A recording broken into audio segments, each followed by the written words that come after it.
ప్రభాస్. ఒకప్పుడు ప్రభాస్ నడిచొస్తుంటే ఎలా ఉండేది? 6 అడుగుల ఆజానుబాహుడు. 'మిర్చి' సినిమాలో ఒక సీన్ ఉంటది.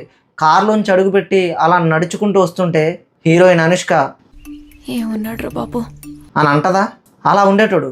కానీ ఇప్పుడు ఏమైంది? కళ్ళు కొంచెం పెద్దవయ్యాయి. హెయిర్ లైన్ కొద్దిగా బ్యాక్ వెళ్ళినట్టు అనిపిస్తుంది. జా లైన్ కూడా చాలా మిస్ అయిపోయింది. ఏజ్ బాగా ఎక్కువైపోతుందా అని అంటే కాదు.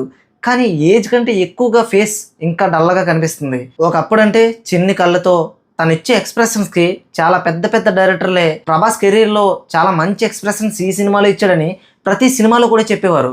చాలా న్యాచురల్గా చేసేవారు. అంత ఎనర్జీగా తను చాలా టీవీగా నడిచొస్తుంటే చాలు ఫ్యాన్స్ అందరూ థియేటర్లో హోరెత్తిపోయేవారు. కానీ అలాంటి ప్రభాస్ ఇప్పుడు ఏమైపోయాడు? బాడీ డబుల్స్ గురించి కూడా చాలామంది మాట్లాడుతున్నారు. ఏదో ఫైట్స్ చేసేటప్పుడు లేదంటే కష్టమైన స్టంట్స్ చేసేటప్పుడు డ్యూప్ను వాడారంటే సమంజసమే. కానీ నడిచొచ్చే సీన్లు కూడా కావాలనే డ్యూప్ను వాడుతున్నారు. కొన్ని సినిమాల్లో అయితే చాలా క్రింజ్గా కనిపిస్తుంది. అడపా తడపా సినిమాలు హిట్ అయినా సరే కానీ మనం ముందున్న ప్రభాస్ని ఇంకా చూడలేమా అని ఫ్యాన్స్ని ఆ స్టేజ్కి తీసుకొచ్చేసారు. అయితే మనం ఈరోజు ఈ వీడియోలో మాట్లాడుకోబోయేది ప్రభాస్ లుక్స్ ఇంతలా ఎందుకు మారిపోయాయి, దీనికి గల కారణం ఏంటన్నది ఈ వీడియోలో చాలా డీటెయిల్గా మాట్లాడుకోబోతున్నాం. సో కొత్త వాళ్ళు ఎవరైనా మన ఛానల్ ఇప్పుడే విజిట్ చేస్తే సబ్స్క్రైబ్ చేసుకుని పెట్టుకోండి. అండ్ అలాగే ఏ పాయింట్ ఆఫ్ టైంలో ఉన్నా సరే మన నాలెడ్జ్ వచ్చి అనిపిస్తే ఒక్క లైక్ ఇచ్చేసండి. ఇక లేట్ చేయకుండా వీడియోలోకి వెళ్ళిపోదాం. ప్రభాస్ తెలుగు ఇండస్ట్రీలో ఉన్న వన్ ఆఫ్ ద టాప్ హీరోస్లో తను ఒకటి కాదు. క్లియర్గా చెప్పాలంటే తనే నెంబర్ 1. చాలా స్టార్డమ్ వచ్చింది. మాస్ హీరో మాత్రమే కాదు, క్లాస్ ఆడియన్స్ను కూడా తన యాక్టింగ్తో కట్టిపడేసేవాడు. తన looks, style, walking, natural acting ఇలా చాలా ఉన్నాయి ప్రభాస్ దగ్గర. కానీ అవన్నీ ఈ మధ్య చాలా మిస్ అవుతున్నారు. దీంట్లో నెంబర్ 1గా వచ్చేది బాహుబలి. స్టార్డమ్ని రప్పించుకోవడం కష్టమైతే దాన్ని మెయింటైన్ చేయడం ఇంకా కష్టం. రాజమౌళితో సినిమా అంటే చాలా డ్రైనింగ్ ప్రాసెస్ అనే చెప్పాలి. ఇయర్స్ పాటు బాడీని బిల్డ్ చేయాలి. స్ట్రిక్ట్ డైట్, యాక్టింగ్లో చాలా ఇంప్రూవ్మెంట్స్ తీసుకుంటూ వస్తారు. అంతా బాగానే ఉంటుంది. సినిమా రిలీజ్ అయిన తర్వాత పెద్ద హిట్ అవుతుంది కూడా.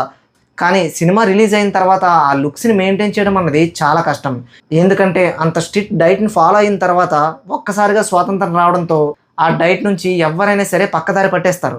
రాజమౌళితో సినిమా తీసిన తర్వాత కేవలం ఆ లుక్స్ని మెయింటైన్ చేస్తూ వస్తున్నవారు రామ్ చరణ్, ఎన్టీఆర్. వీరిద్దరికీ ఆ ఘనత సాధ్యమైంది. అయితే బాహుబలితో సమస్య ఏంటంటే బాహుబలి సినిమా రిలీజ్ అయిన తర్వాత ప్రభాస్ కెరీర్నే కాదు ఎంటైర్ తెలుగు ఇండస్ట్రీ చరిత్రనే మార్చేసింది. ప్రభాస్ని ఫ్యాన్స్ ఒక రేంజ్లో తీసుకుని వెళ్ళి నిలబెట్టారు.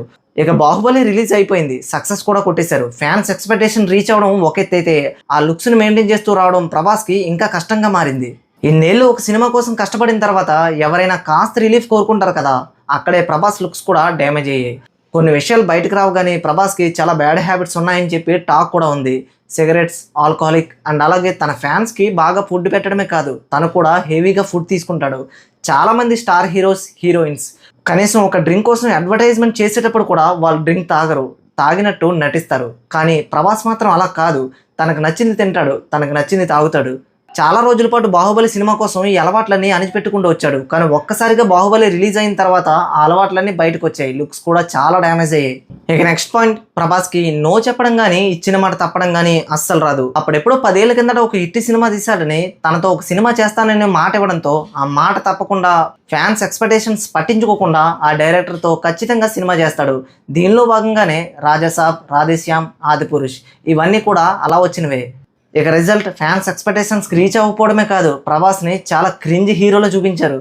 ఇంకా దారుణమైన విషయం ఏంటంటే డ్యాన్స్ పరంగా ఎన్టీఆర్, అల్లు అర్జున్, రామ్ చరణ్ వీళ్ళు ముగ్గురు ఒక సెపరేట్ ఫ్యాన్ బేస్ ఉంటే ప్రభాస్కి మాత్రమే డ్యాన్స్ పరంగా సెపరేట్ ఫ్యాన్ బేస్ ఉంది. తన డాన్స్లో చేసే వేవ్స్ ఒకప్పుడు స్టార్ కొరియోగ్రాఫర్లు కూడా చాలా బాగా నచ్చేవి. కానీ ఇప్పుడు మాత్రం అవేవో కాళ్ళు కూడా కదపకుండా, బాడీని కదపకుండా జస్ట్ చేతులతోనే అలా నడిపించుకుంటూ వచ్చేసారు. మనం ఎంత కాదన్నా సరే ప్రభాస్ ఫాల్ట్ కూడా దీంట్లో చాలా ఉంది. డైరెక్టర్ ఒక స్టోరీ చెప్పినప్పుడు ప్రొడ్యూసర్ దానికి ఓకే చేసినప్పుడు ఎంతో కొంత ఈ సినిమా చేయాలా వద్దన్నది ప్రభాస్ చేతిలో కూడా ఉంటుంది. కానీ పూర్ స్టోరీ సెలక్షన్స్తో ఆడియన్స్కి క్రింజ్ రాడ్ మూవీస్ని పరిచయం చేశాడు. మధ్యలో అక్కడక్కడ కల్కి, సలార్ లాంటి సినిమాలు రిలీజ్ అయినా సరే అవేవో ఎలివేషన్ల వల్ల ప్రభాస్ హైలైట్ అయ్యాడు కానీ ప్రభాస్ లుక్స్ పరంగా కాదని చెప్పి చాలామంది మాట్లాడుకునేవారు. జనాలు ఇలా మాట్లాడుకోవడానికి గల కారణాలు కూడా ఉన్నాయి. ఒకప్పుడైతే డార్లింగ్, మిర్చి, బుజ్జిగాడు, బిల్లా ఇలాంటి సినిమాల్లో అయితే ప్రభాస్కి షార్ప్ జా లైన్ ఉండేది. కళ్ళు కూడా కొద్దిగా చిన్నగా ఉండేవి. తను నడిచొస్తుంటే అదేదో ఎనర్జెటిక్ బాయ్ నడిచొస్తున్నట్టుగా అనిపించేది. తన న్యాచురల్ యాక్టింగ్ తో, బాడీ లాంగ్వేజ్ తో అందరినీ కట్టిపడేసేవాడు. కానీ ఇప్పుడు మాత్రం ఎనర్జీ చాలా డౌన్ అయింది, వాయిస్ కూడా మారిపోయింది, కళ్ళు కూడా అక్కడక్కడ రెడ్ గా కనిపిస్తున్నట్టు అనిపిస్తున్నాయి. సలార్ లాంటి మంచి సినిమాలు కూడా ప్రభాస్ యొక్క బాడీ మీద ఎక్కువగా దృష్టి పెట్టి కెమెరాస్ అటు ఇటు తిప్పి ఎలివేషన్స్ ఇచ్చుకుంటూ ఫేస్ మీద ఎక్కువగా ఎలివేట్ అవ్వలేనట్టుగా ఆ డార్క్ షాడోని యూజ్ చేస్తూ సినిమాని ఒక రేంజ్లో తీసుకెళ్ళగలిగారు. మనం ఎంత కాదన్నా సరే, అడపా హిట్లు వస్తున్నా సరే, ప్రభాస్ లుక్స్తో ఫ్యాన్స్ ఓకేనా సరే, జనరల్ ఆడియన్స్ మాత్రం ప్రభాస్ లుక్స్తో చాలా ప్రాబ్లంగా మారింది. వింటేజ్ ప్రభాస్ని మళ్ళీ చూడలేమా అని చెప్పి చాలా మంది ఆడియన్స్ అనుకుంటున్నారు. అండ్ దీంతో పాటు ప్రభాస్ గారి యొక్క పాత మూవీస్ చూస్తే మనం చాలా వేరియేషన్స్ని గమనించవచ్చు. బుజ్జిగాడు, మొన్న, పౌర్ణమి, డార్లింగ్, బిల్లా, ఇలా చాలా మూవీస్లో ప్రతి మూవీకి కూడా వేరియేషన్ కనబడుతూ వచ్చేది. కానీ ఇప్పుడు మాత్రం ఆ వేరియేషన్ కనబడట్లేదు. ఆఫ్టర్ బాహుబలి, కల్కిలో కర్ణుల్లా, సలార్లో దేవాలా, ఈ 2 మూవీస్ తప్ప ఆఫ్టర్ బాహుబలి మిగతా ఏ సినిమాలోనూ కూడా ప్రభాస్ గారిని చూసాం తప్ప ఆ క్యారెక్టర్లో ఇముడ్చుకోలేకపోతున్నాం. దీనికి మెయిన్ కారణం ఆ మూవీస్ తీసే మేకర్స్ కూడా పెద్ద రోల్నే ప్లే చేశారు దీంట్లో. చాలా వరకు ప్రభాస్ గారి యొక్క స్టార్డమ్ని యూజ్ చేసుకుని సినిమాస్ తీస్తున్నారా తప్ప ఆ తర్వాత ఏమవుతుందని పెద్దగా పట్టించుకోవట్లేదు. స్టార్డమ్ కేవలం ఫస్ట్ 3 days వరకు జనాల్ని థియేటర్స్ తీసుకురాగలదు. ఆ తర్వాత టాక్ పరంగానే సినిమా ఆడాలి. కానీ వీటి గురించి పెద్దగా పట్టించుకోవట్లేదు. అండ్ అలాగే దీంతో పాటు ప్రభాస్ గారికి అయిన ఇంజరీస్ కూడా పెద్ద కారణమని చెప్పాలి.